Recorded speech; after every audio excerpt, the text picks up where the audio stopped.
Assalamualaikum warahmatullahi wabarakatuh. Selamat malam Ibu dan teman-teman semua. Semoga Ibu dan teman-teman semua dalam keadaan baik dan sehat di aktivitasnya saat ini. Baiklah, kami dari kelompok 9 akan mempresentasikan materi malam ini, yaitu mengenai opsi saham.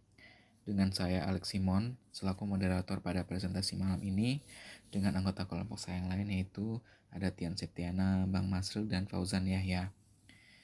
Baiklah, kita akan memulai presentasi malam ini.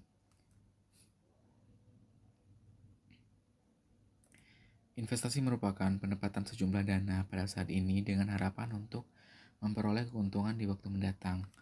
Perkembangan dunia investasi tidak saja ditunjukkan dengan adanya peningkatan jumlah uang yang diinvestasikan maupun dengan banyaknya jumlah investor yang berinvestasi, tetapi juga ditunjukkan oleh semakin banyaknya alternatif instrumen investasi yang bisa dijadikan pilihan investor untuk berinvestasi. Selain berinvestasi dengan cara memiliki secara langsung sekuritas yang diperdagangkan di pasar, investor juga dapat berinvestasi dengan cara membeli derivasi atau turunan dari sekuritas tersebut. Sekuritas yang secara keseluruhan maupun sebagian nilainya merupakan turunan dari sekuritas lain disebut dengan sekuritas derivatif. Nah, salah satu jenis sekuritas derivatif yang telah banyak dikenal dan diperdagangkan oleh masyarakat adalah opsi. Yang akan kita bahas malam ini yaitu apa pengertian opsi, kemudian bagaimana mekanisme perdagangan opsi, selanjutnya bagaimana karakteristik keuntungan dan kerugian opsi, dan bagaimana strategi perdagangan opsi, dan terakhir bagaimana penilaian opsi. Yang pertama kita akan masuk kepada pengertian opsi. Dalam kamus istilah pasar modal, akuntansi, keuangan, dan perbankan, opsi adalah perjanjian yang memberikan hak opsi atau pilihan kepada pembeli opsi untuk merealisasikan kontrak jual beli valuta asing yang tidak diikuti dengan pergerakan dana dan dilakukan pada atau sebelum waktu yang ditentukan dalam kontrak dengan kurs yang terjadi pada saat realisasi tersebut, atau hak untuk membeli atau menjual satu saham pada harga yang telah diperjanjikan dalam kontrak perjanjian. Terdapat dua jenis opsi, yaitu yang pertama put option atau disebut juga hak untuk membeli, dan call option juga hak untuk membeli. Dalam kamus hukum ekonomi, istilah opsi yaitu hak pilih yang dimiliki oleh salah satu pihak dalam suatu perjanjian untuk misalnya untuk membeli, memiliki, menjual atau menyewa suatu benda dengan persyaratan tertentu dan dalam batas waktu tertentu. Apabila persyaratan dan batas waktu tersebut tidak terpenuhi, maka yang akan terjadi adalah hal yang sebaliknya.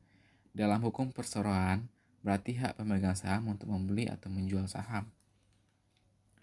Sedangkan dalam kamus perbankan, opsi diartikan sebagai kebebasan bagi seseorang atau suatu pihak untuk melakukan pilihan yang menjadi hak dari orang atau pihak yang bersangkutan untuk memiliki, membeli, menjual, atau menyewa barang atau jasa berdasarkan persyaratan tertentu.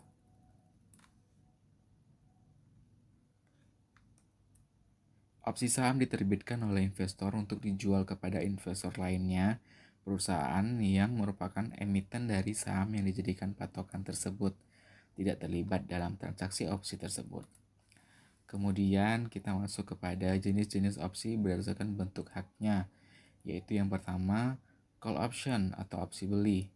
Call option ini merupakan instrumen yang memungkinkan pemiliknya untuk membeli efek tertentu pada harga dan waktu tertentu. Opsi call atau opsi hak beli dalam suatu perusahaan memberi hak kepada pembelinya untuk membeli saham perusahaan tersebut dari penulis opsi pada harga yang sudah disepakati tanpa mempedulikan harga saham yang berlaku. Kemudian ada put option atau opsi jual yang merupakan instrumen yang memungkinkan pemiliknya untuk menjual efek tertentu pada harga dan waktu tertentu. Nah, pembelian opsi put atau opsi hak jual dalam suatu perusahaan memberikan hak kepada pembelinya untuk menjual saham perusahaan tersebut kepada si penulis opsi pada harga yang sudah disepakati tanpa mempedulikan harga saham yang sedang berlaku saat ini. Kemudian ada terminologi opsi. Untuk lebih memahami sekuritas opsi, terlebih dahulu perlu mengetahui beberapa terminologi penting yang berhubungan dengan sekuritas opsi. Istilah penting terkait dengan sekuritas opsi antara lain sebagai berikut. Yang pertama yaitu exercise strike price, yaitu harga per lembar saham yang dijadikan patokan pada saat jatuh tempo. Nah, untuk call option, exercise price berarti harga yang harus dibayar atau dibeli. Pemilik opsi beli pada saat jatuh tempo. Sedangkan bagi pemegang put option, exercise price berarti harga yang akan diterima oleh pemilik put option dari penjual put option. Yang kedua yaitu expiration date, yaitu batas waktu di mana opsi tersebut dapat dilaksanakan. Ada dua model expiration date yang bisa diterapkan, yaitu model Amerika dan model Eropa. Opsi dengan gaya Amerika dapat dilaksanakan kapan saja sampai dengan batas waktu yang telah ditentukan. Sedangkan opsi gaya Eropa dilaksanakan hanya pada saat expiration date-nya. Yang terakhir ada premi opsi, yaitu harga yang dibayarkan oleh pembeli opsi kepada penjual opsi. Nah, materi selanjutnya akan dibahas oleh teman saya. Selanjutnya opsi saham di BEI, Bursa atau Bursa Efek Indonesia, atau kita singkat dengan BEI. Itu melalui perdagangan kontrak opsi saham, bisa kita singkat dengan KOS. Nah, pada tanggal 6 Oktober 2004, BEI mendefinisikan opsi saham sebagai hak yang kurang dinilai oleh pihak untuk membeli atau call option atau menjual kepada pihak lain atas jumlah saham pada harga dalam waktu tertentu.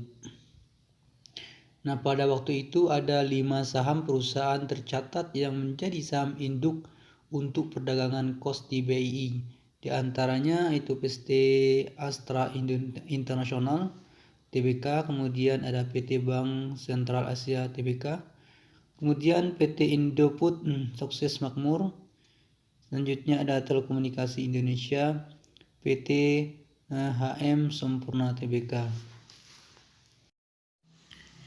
Selanjutnya itu tentang mekanisme perdagangan opsi. Itu ada 3. Yang pertama, seperti halnya sekuritas lainnya, sekuritas opsi bisa diperdagangkan pada bursa efek ataupun pada bursa paralel.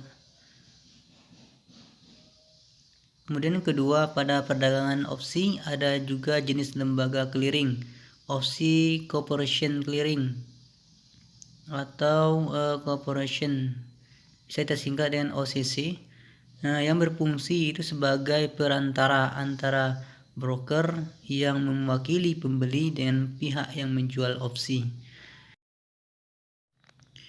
Kemudian yang ketiga itu tentang transaksi pelaksanaan opsi dilakukan dengan menggunakan perantara OCC.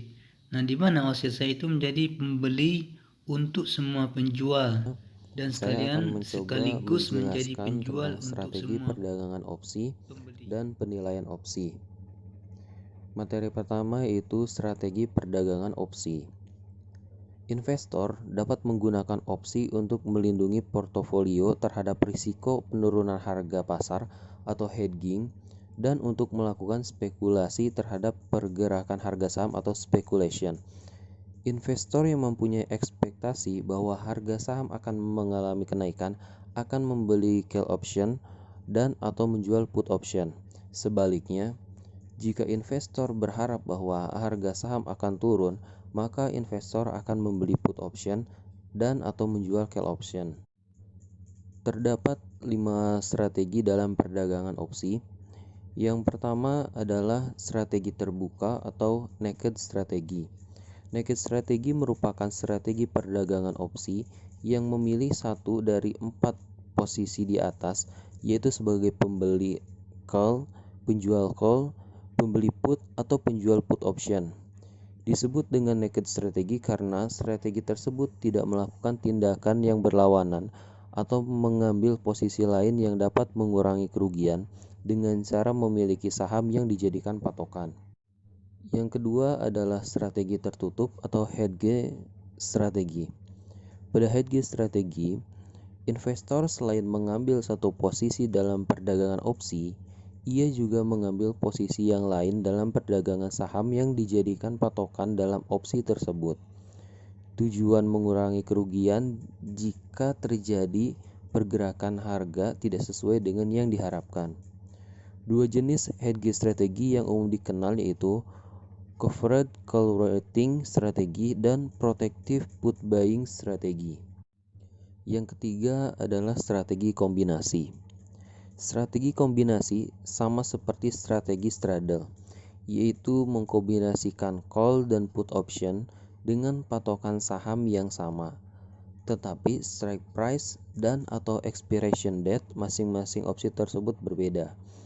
Strategi kombinasi juga bisa dilakukan dengan cara membeli atau long position atau menjual short position. Kedua jenis opsi, call dan put secara bersamaan. Yang keempat adalah straddle strategi. Straddle strategi dilakukan dengan cara membeli atau menjual, baik berupa call option maupun put option yang mempunyai saham patokan, expiration date, dan strike price yang sama. Strategi ini dapat dilakukan dengan dua cara, yaitu strategi long straddle dan strategi short straddle. Strategi long straddle akan memberikan keuntungan jika terjadi pergerakan harga saham yang memadai, baik untuk kenaikan harga maupun penurunan harga. Sementara strategi short straddle ini dilakukan oleh investor yang mempunyai estimasi bahwa pergerakan harga saham, bukan arah pergerakannya, tidak terlalu besar atau harga saham relatif tidak berubah. Yang kelima adalah strategi selisih hasil atau spread strategi. Pada strategi spread, investor membeli satu seri dalam suatu jenis option dan secara simultan menjual seri lain dalam kelas option yang sama. Opsi dikatakan dalam satu kelas jika sekelompok opsi atau put atau call mempunyai patokan saham yang sama. Strategi spread dapat digunakan oleh investor dengan berbagai variasi, antara lain spread horizontal atau spread waktu, spread vertikal atau spread harga, bull spread, dan bearish spread. Materi selanjutnya adalah penilaian opsi. Penilaian terhadap sebuah opsi perlu dilakukan untuk mengestimasi nilai intrinsik suatu opsi, dan selanjutnya juga akan berguna untuk menentukan harga sebuah opsi. Dalam penilaian opsi, terkadang kita menemui situasi di mana harga premi opsi melebihi nilai intrinsiknya opsi. Kelebihan ini disebut dengan nilai waktu atau premi waktu. Baiklah, saya akan melanjutkan penjelasan dari teman saya, yaitu tentang premi waktu.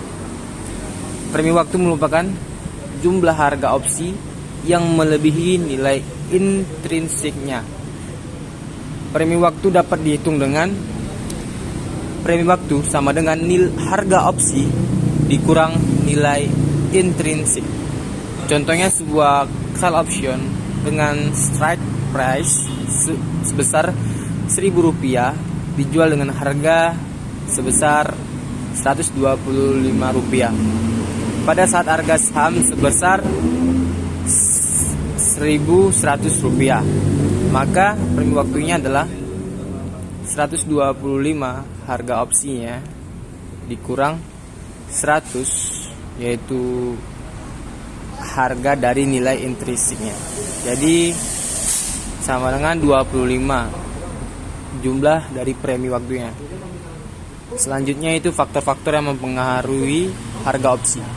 Adapun faktor-faktornya yang pertama yaitu harga underlying asset dan express price atau harga pelaksanaan. Yang kedua yaitu harga jatuh tempo. Yang ketiga yaitu volatility atas underlying asset.